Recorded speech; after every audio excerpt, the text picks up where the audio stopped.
Welcome friends. இன்றைக்கி நம்ம ஊர் ஸ்டைலில் நல்ல காரசாரமான மசாலா பாஸ்தா சாஸ் எதுவும் பயன்படுத்தாமல் ரொம்ப டேஸ்டியாக எப்படி பண்ணுறது அப்படின்னு பார்க்கலாங்க. வாங்க இப்போ நம்ம வீடியோவுக்கு போகலாம். பாத்திரத்தில் 1.5 லிட்டர் அளவுக்கு தண்ணி கொதிக்க வச்சுட்டு 1 டேபிள் ஸ்பூன் அளவுக்கு உப்பு சேர்த்துக்கலாம். 1 டீஸ்பூன் அளவுக்கு எண்ணெய் சேர்த்துட்டு நம்ம எடுத்து வச்சுருக்க பாஸ்தாவை சேர்த்துக்கலாம். நான் இன்றைக்கி 2.5 கப் அளவுக்கு பாஸ்தா எடுத்துக்கிறேன். உங்களுடைய தேவைக்கு தகுந்த அளவுக்கு நீங்கள் பாஸ்தா எடுத்துக்கோங்க. நல்லா கலந்து விட்டுட்டு பேக்கெட்டில் எவ்வளோ டைம் மென்ஷன் பண்ணியிருக்காங்களோ அது வரைக்கும் வேக வச்சுக்கலாம். இல்லை அப்படின்னா பாஸ்தா நல்லா வெந்துருச்சு அப்படின்னா லைட்டாக ஒரு கத்தி வச்சு கட் பண்ணி பார்த்தீங்க அப்படின்னா ரொம்ப சாஃப்ட் ஆயிரும். ஸோ வெந்ததுக்கப்புறம் நம்ம நல்லா தண்ணியை வடித்து எடுத்துகிட்டு அதுக்கப்புறமா பாஸ்தா செய்ய ஆரம்பிச்சிடலாம். இப்போ வெந்துருச்சான்னு பார்க்கலாம். பாருங்கள், சீக்கிரம் கட்டாக வருது, சாஃப்டாக வெந்துருச்சு. நம்ம இதில் இருக்க தண்ணியை வடிச்சிட்டு ஒரு தடவை கோல்டு வாட்டரில் அலசிட்டு வச்சுக்கலாம். இப்போ நம்ம தாளித்து விட்டுடலாம். கடாயில் 2 டேபிள் ஸ்பூன் அளவுக்கு எண்ணெய் சேர்த்துக்கலாம். எண்ணெய் காஞ்சதுக்கப்புறமா ஒரு மீடியம் சைஸ் அளவுள்ள வெங்காயத்தை வதக்கி விட்டுக்கலாம். வெங்காயம் நல்லா பொன்னிறம் ஆகணும். இந்த அளவுக்கு வதங்கினதுக்கப்புறமா 1/2 டீஸ்பூன் அளவுக்கு இஞ்சி பூண்டு விழுது சேர்த்துக்கலாம். இஞ்சி பூண்டினுடைய பச்சை வாசனை போனதுக்கப்புறமா நம்ம மசாலா சேர்த்துக்கலாம்.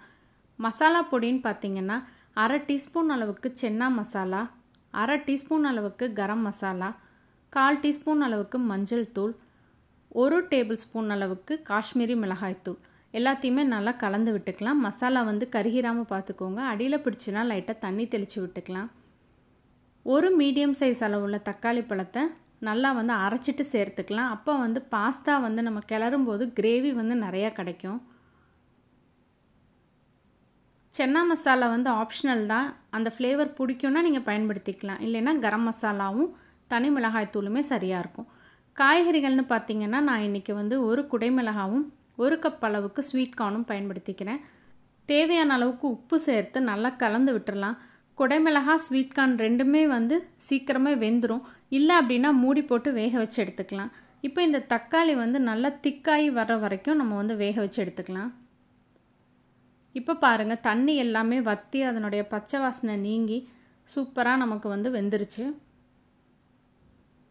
இதில் 1 ஸ்பூன் அளவுக்கு சர்க்கரை சேர்த்துக்கலாம். ஏன்னா நம்ம தக்காளி அரைச்சி பயன்படுத்தியிருக்கோம். மசாலா பொடி எல்லாமும் சேர்த்துருக்கிறதுனால நல்ல காரமாகவும் புளிப்பும் இருக்கும். 1 ஸ்பூன் சர்க்கரை சேர்த்தணும் அப்படின்னா அது எல்லாமே பேலன்ஸ் பண்ணி அதனுடைய டேஸ்ட் ரொம்ப நல்லாயிருக்கும். நம்ம பாஸ்தா போடுறதுக்கு முன்னாடி ஒரு 2 டேபிள் ஸ்பூன் அளவுக்கு தண்ணி விட்டு லைட்டாக இந்த தக்காளி மசாலாவை கொஞ்சம் கிரேவி மாதிரி பண்ணிட்டோம் அப்படின்னா பாஸ்தா சேர்த்துனதுக்கப்புறமா பாஸ்தாவோட மசாலா கலக்கிறதுக்கு ஈஸியாக இருக்கும். இப்போ நம்ம பாஸ்தாவை சேர்த்து நல்லா கலந்து விட்டுறலாம்.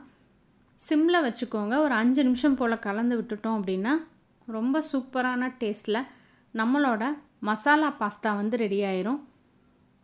ரொம்ப டேஸ்டான இந்த ரெசிப்பியை நீங்களும் உங்கள் வீட்டில் ட்ரை பண்ணி பாருங்கள். ரெசிபி உங்களுக்கு பிடிச்சிருந்தா மறக்காமல் உங்கள் ஃப்ரெண்ட்ஸ் எல்லாத்துக்கும் ஷேர் பண்ணுங்கள். லைக் பண்ணுங்கள், கமெண்ட் பண்ணுங்கள். மறந்துடாமல் நம்ம சேனலை சப்ஸ்கிரைப் பண்ணுங்கள். தேங்க்ஸ் ஃபார் வாட்சிங்.